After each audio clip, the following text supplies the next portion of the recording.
Agora, para os cinéfilos de plantão...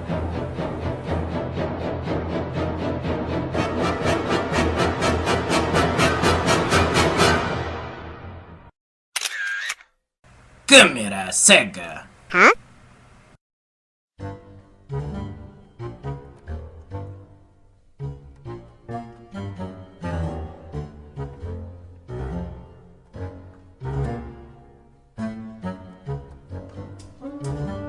Fala galera do Câmera Cega, e estamos aqui para a segunda parte da entrevista com a dubladora e audiodescritora Mônica Magnani.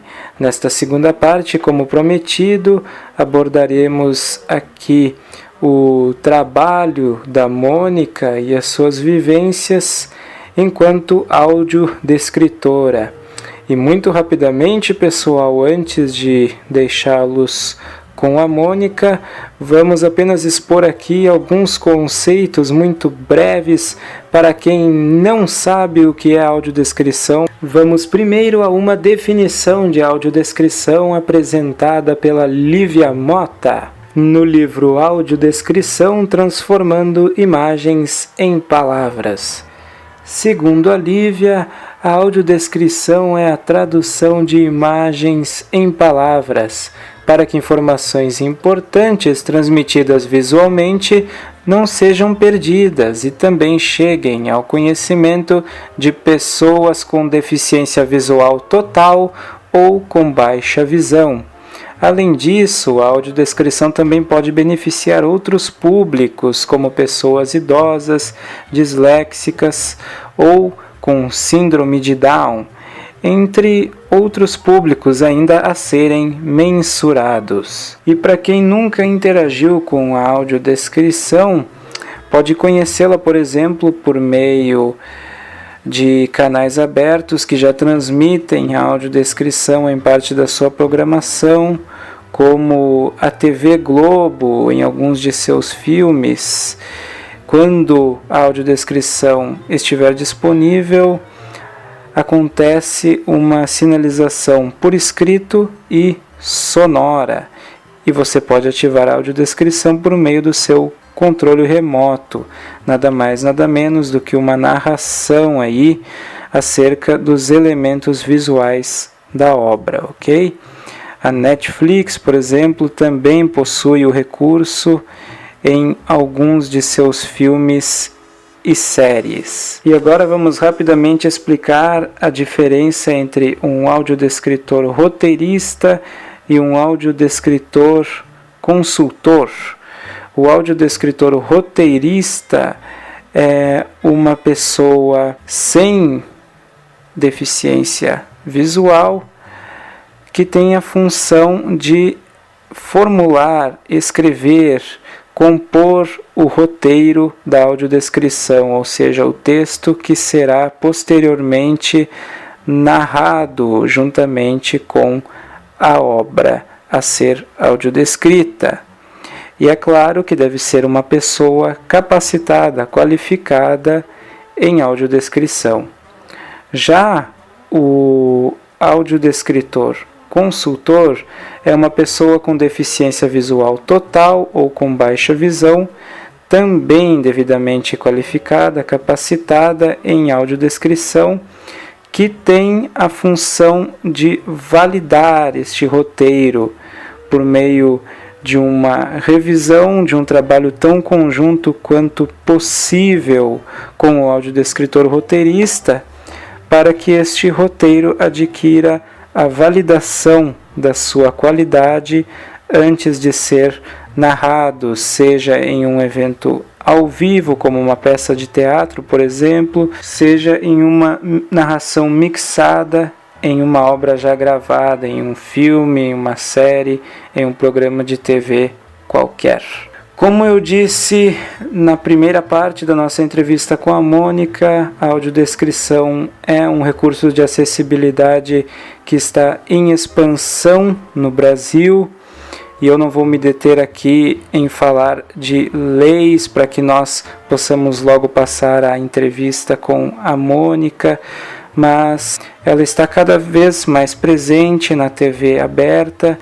A previsão é que até 2020 nós cheguemos a 20 horas semanais de programação audiodescrita na TV aberta, e também já temos movimentos em prol dos canais de TV por assinatura e, no caso também, das salas de cinema no contexto pedagógico, e a tendência é que a audiodescrição seja cada vez mais exigida, buscada em contextos nos quais ela é bem-vinda. Expostos estes conceitos, deixo vocês, por fim, com a Mônica Magnani e sua vivência como audiodescritora. Lembrem apenas de deixar aquele like favorito para dar aquela força para o canal e interajam também com a gente nos comentários. Um abracéfilo para todos, aquele abraço cinéfilo!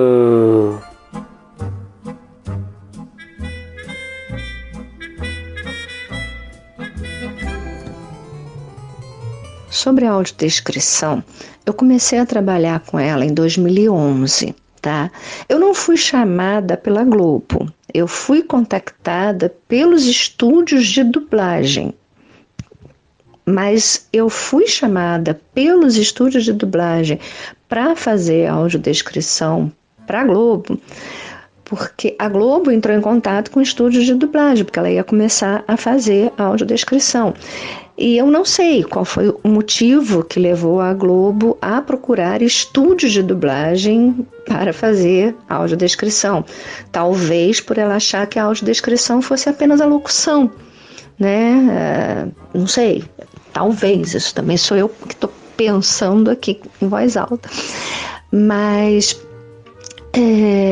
no caso, o estúdio de dublagem que me contactou, que foi um dos primeiros estúdios que fez o primeiro roteiro, que roteirizou, fez a audiodescrição do primeiro filme que a Globo exibiu, que foi o Quarteto Fantástico, Surfista Prateado, que teve um roteiro meu. Eles me chamaram não por eu ser dubladora, eles me chamaram por eu ser tradutora, entende? Não tem nada a ver aí a dublagem. Eles acharam, de repente, por eu ser tradutora, eu teria um domínio da linguagem, que, na verdade, a audiodescrição é uma tradução intersemiótica, né? Você traduz imagens e palavras, é um tipo de tradução. Então, os estúdios de dublagem, né? O estúdio, né, particularmente, que fez o primeiro filme audiodescrito para a Globo, fez esse contato comigo por saber que, além de atriz, dubladora, eu também sou tradutora. Né? Eu nunca tive contato direto com a Globo, infelizmente. Né? E a partir daí, outros estúdios de dublagem, porque a Globo procurava estúdios de dublagem. Outros estúdios de dublagem também passaram a me procurar para fazer os roteiros. Eu comecei assim, eu não sabia o que era audiodescrição, eu fui apresentada, né, ao recurso pelo estúdio de dublagem, e aí eu aceitei, quando eu vi que era uma tradução, um tipo de tradução, mas na prática, quando eu comecei a ver que exigia um domínio maior de técnicas que eu desconhecia, eu comecei a correr atrás de estudar, de procurar pessoas, procurar livros, e até que eu cheguei na especialização lá de Juiz de Fora, coordenada pela nossa querida Lívia Mota, né? O percurso foi mais ou menos esse. Eu acho assim, dublagem e audiodescrição são dois recursos de acessibilidade. Ponto. Um não tem nada a ver com o outro, na minha opinião. A dublagem é um recurso de acessibilidade em que atores colocam a voz, né, a partir de uma tradução que é feita daqueles diálogos de uma série, de um filme, seja lá do que for. E a audiodescrição implica num trabalho de roteirização, de uma tradução das imagens em palavras que posteriormente vai ser narrada por um narrador, né? Agora, o dublador,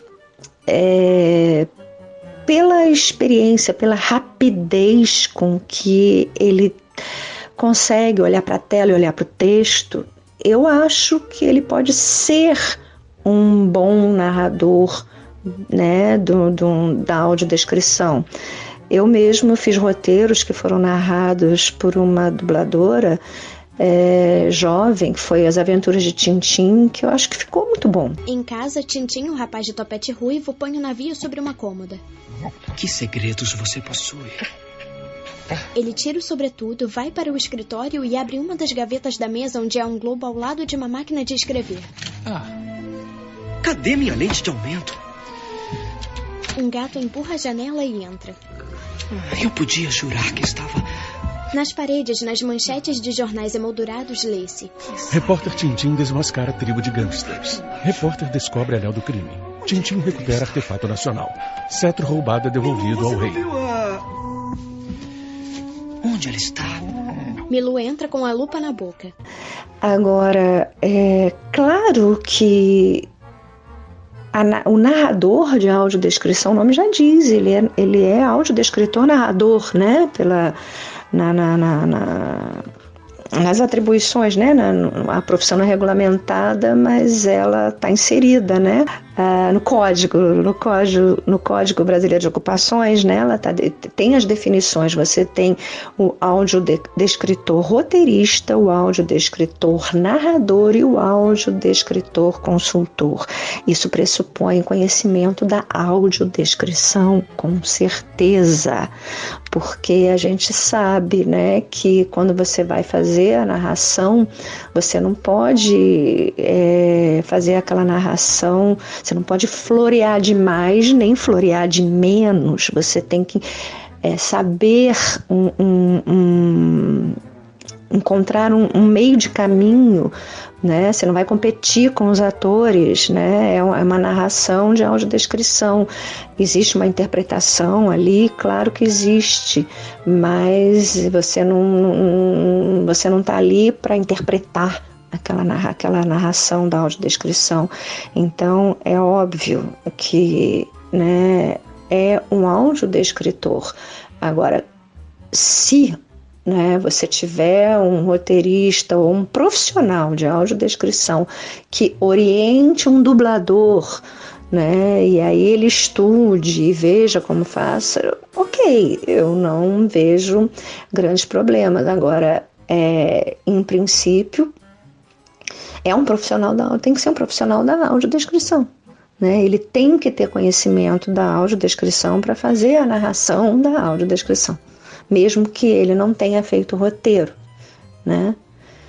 Essa é a minha opinião. Eu não trabalho, eu trabalhei 4 anos como roteirista de audiodescrição para estúdios de dublagem que prestavam serviços para a Globo. Já tem uns 2 anos que eu não faço mais, e eu abri outras frentes. Eu trabalho com produtoras, eu já fiz roteiro para cinema, faço portais de filmes, né? Eu trabalho muito para um canal de filmes infantis, que é Filmes que Voam, que também também está fazendo documentários e filmes. Agora mesmo eles vão lançar 2 filmes e 2 documentários, né? Eu fiz a audiodescrição dos documentários, que é o Edifício Master e o Santiago. Para eles também eu fiz Tropa de Elite 2, que está disponibilizado no site lá do Filmes que Voam. E curtas, né? Curtas infantis. Então, desde 2015 que eu não faço mais nada para Globo. Desde o segundo Festival Ver Ouvindo que eu participo, sempre ganho melhor roteiro, não do júri popular, mas do júri técnico, porque os filmes que eu inscrevo, via de regra, são filmes bem complicados, né? enfim, porque a gente na audiodescrição, a gente tem um problema que é a questão da familiaridade com o cinema, né? O público de pessoas com deficiência visual é um público muito heterogêneo. Ele tem, né, vai desde aquela pessoa que nunca enxergou na vida até aquele que tem baixa visão, passa por aquele que tem baixa visão e também aquele que um dia enxergou e tem uma memória visual, e alguns até vão perdendo essa memória visual com o passar do tempo. Enfim, é um público muito complexo e que sempre teve vedada, né, uma participação cultural mais expressiva devido à falta de acessibilidade, de recursos como a audiodescrição no cinema, no teatro, no lazer, no entretenimento, né? E agora, com a lei que está sendo oferecida um pouco, né, mais, de forma um pouco mais constante. E isso, claro, que gera uma falta de familiaridade, né, das pessoas. Não é uma regra, bem entendido. Tem gente que enxerga muito bem e não entende nada de cinema, e tem gente que não enxerga e adora ouvir, ver filmes da maneira que for e entende, é um cinéfilo, enfim, isso não é regra, mas eu estou falando de um modo geral, né? E, enfim, então a gente tem essa questão, né? Falta de familiaridade com o cinema, não é com o recurso, com o cinema. E aí entra o recurso, né? Se o filme é um filme mais complexo, como a gente chamaria um filme cult, de repente, né? Talvez até a audiodescrição até atrapalhe em vez de ajudar, não sei, né? Atrapalhar ela nunca vai atrapalhar, né? Porque ela veio sempre para somar. Mas a falta de familiaridade, isso é muito complicado de se falar e de se explicar, mas a falta de familiaridade com o recurso, com o fato de ir ao cinema, isso tudo também gera obstáculos que precisam ser superados, que precisam ser entendidos e superados. Eu não trabalho mais para a TV, infelizmente, mas o prazo da TV é absurdo. O prazo da TV é muito complicado mesmo você ter um consultor, a menos que, por isso que eu falo, a melhor maneira de você solucionar essa questão da audiodescrição na TV é formar a equipe interna. Não vejo outra saída, porque a TV, ela é imediata, ela se pauta pelo imediatismo, pela agilidade, ela muda a programação. Dependendo de algum evento que aconteça, né, ela muda a programação e aí entra um filme que não estava previsto na grade previamente e aquele filme precisa ter o recurso. Como é que faz? Né?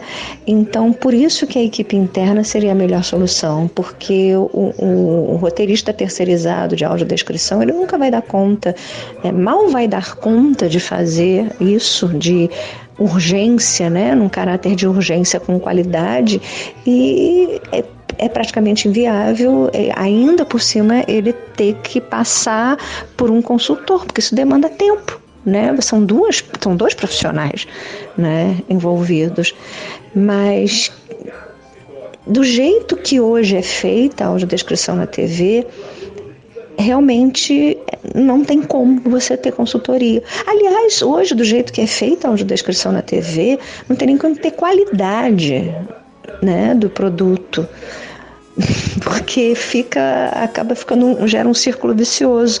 Você não tem tempo para fazer um roteiro de qualidade, você não tem tempo para submeter a um consultor, para ter a validação do consultor, e aí você entrega um produto que é um produto qualquer. Ele não vai ter qualidade.